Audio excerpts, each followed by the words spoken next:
Imagine this, you're 44 years old, you've been working for 20 odd years, and one day someone next to you in the desk gets the pink slip, gets laid off. And deep down you know you could be next. This is the reality a lot of us are facing, and this is what I wanted to talk about on Be Rich today. Welcome back to the channel. I hope you've had a great week and you're enjoying your weekend as we dive into this. So what happened? It's not your fault. It happens because the economy and the world is in this situation. We all used to assume when we first got our jobs that we'd be like the way it was when our parents were around, that we'd be having the best times of our career during the ages of 40 to 50, where we see the maximum growth, where we make the maximum money, and retirement is always at the age of 60. The latest trend, the biggest trend now happening seems to be 40 seems to be the new 60. And the group which is targeted the hardest is this group when it comes to layoffs, forced retirements, being given the can, as they say in the US, and this group is where most of the pain is being felt.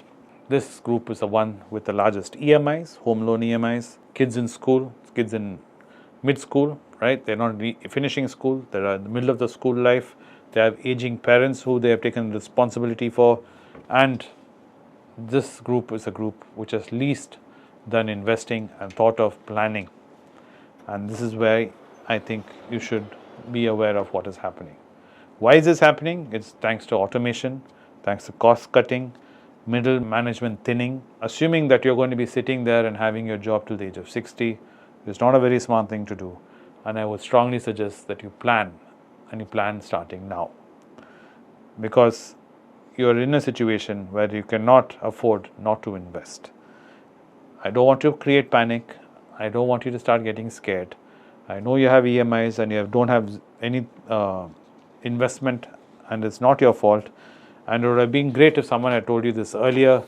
Unfortunately, no one did. So I'm here to give you a 5-step survival plan to get you through this. Each step has a goal, and we'll try and achieve these goals, and we'll try and fix you up. First one, step 1, audit everything. Audit everything means find out where every single dollar or rupee or whatever currency you're earning is going to. Understand where your salary is going to is very important. So start tracking it right now. As you're doing this video, open an app, open a book. I use books all the time. I suggest you just get one, get a pen. Much easier than trying to figure out on the phone, because what happens with the phone is suddenly some notification comes, Instagram comes, and we are off down a rabbit hole, and we would have forgotten what we were there tracking, and we would have forgotten what we spent the money on. So keep it simple. Get a book, get a pen, write it down. Reduce unnecessary expenses immediately. What do I mean unnecessary? I mean things like Netflix, Prime, any subscriptions you have, luxury EMIs you have or think of having, any big purchases you think of buying, like a washing machine, a fridge, put it off because you have zero investment. If you had something, you're doing something, okay, we can talk about it. But if you have never even considered this, you're having a bank balance where you're literally living on fumes, month to month, paycheck to paycheck, stop all of this right now, immediately, and start auditing. That is the goal of step 1, immediate action. Step 2, build an emergency fund.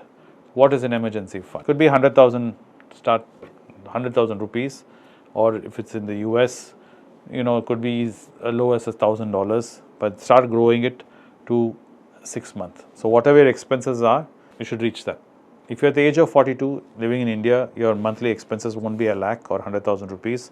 It could be anywhere 250,000 to 2.5 lakhs. So if that's your monthly expense, multiply that by 6. So if it's 2.5, that would be around 18. You should get to 18 lakhs as liquid emergency fund. Where do you keep this fund? Please do not keep it in your savings account. Take it and put it in any liquid fund. In the US, T-bills, ETFs are an option, so you can look at that and keep it there because it performs better than your savings account. The goal of step 2 is to get to a point where you're sleeping peacefully. So you can sleep peacefully knowing in the night that, okay, in case I get laid off, the next 6 months, I don't have to worry about it. School fees, I don't have to worry about. I don't have to worry about my EMIs. Things are taken care of till I figure it out.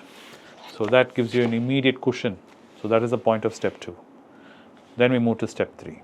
Here is when we start getting into something known as income diversification. All of us took this job thinking this is all we need to do and we can go on autopilot. Unfortunately, that is not the situation anymore. You have to start thinking like how you used to do when you're age 20. So think of freelancing on the side. Think of some consultancy on the side. You have 20 years experience, so you can definitely do some consulting on the side. Maybe you can conduct some weekend classes with the skills you've learned. Maybe you should start a YouTube channel. I don't know, maybe you can. Then you can probably rent some of the assets you're holding on to. The fortunate thing is you're 40 years old. You would have bought a lot of junk. Junkification would have happened.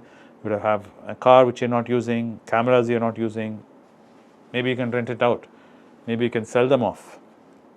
Think of that and work on that. So to create another source of income. The point of this step is to eventually to reach a point where even if you don't get your company income, that's your salary, you have other streams of income coming to you on a monthly basis.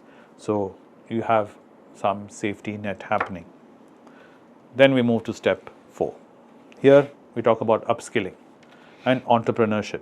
Most of us would have been scoffing at the idea of starting our own business. Either we are scared or we think it's a waste of time, it's a waste of money.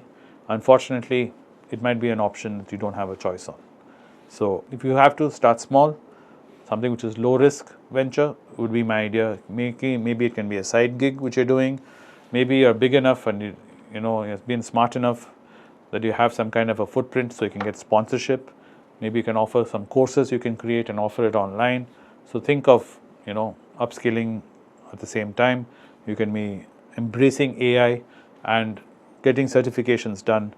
You can work on other recession-proof skills such as communication and sales. So to bolster yourself up. So this is the point of step 4. After you've done steps 1, 2, 3, 4, we reach step 5, which is finally your investments. We should think about investments. Start investing in equity, even if it's small. Most of us have, if you're in India, you'll have a driver, you're paying 25,000 rupees, or you have a servant which you're paying 10,000 rupees, you have a cook paying 10,000 rupees. If you have zero and you're living off fumes, please thinking of taking these roles on yourself. It's for yourself you're driving, for yourself you're cleaning your house for a few months and let it consolidate, because if you look at it, that itself, it's quite a handsome sum of money which you can start investing.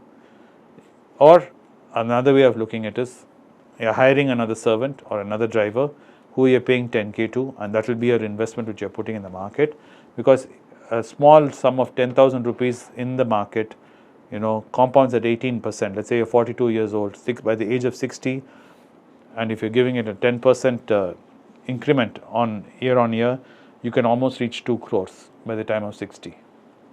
And that's a lot of money. And if you're able to let go and downsize these things as the driver, servant and cook, you're able to consolidate these things, you can even raise up your investment in the tune of 30,000 rupees. If you get to 30,000 rupees, by the time of the age of 60, you can be even sitting at 5-6 crores. At the age of 64, you can even sit at something around at almost 11-12 crores. So it is not too late. In value investing, we always say, don't wait for the crisis, prepare for it. So this is a mindset shift which you need to have. Instead of being a career climber, as I say, climbing up the ladder in the career, you become a financial builder. And early signals are far better than late actions. So you can see the early signals. This is happening in the market. People are getting laid off. Your friends are getting laid off. You hear these horror stories all the time.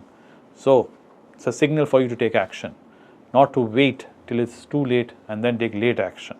So that's the point of this video. I'm not here to fearmonger. I'm not here to scare you. I'm here still trying to say our 40s can still be a breakout decade for you, not a burnout phase, which a lot of you are suffering from. So just a shift in your mindset, a little bit of investment, a little bit of financial due diligence can save you a lot of heartache. And like I've always said, money is not going to make you happy. That's not going to find happiness. But what money will give you is freedom. Freedom to pursue that happiness. So I hope you can find that and you find some, meaning in what I'm saying. Thanks for watching Be Rich today.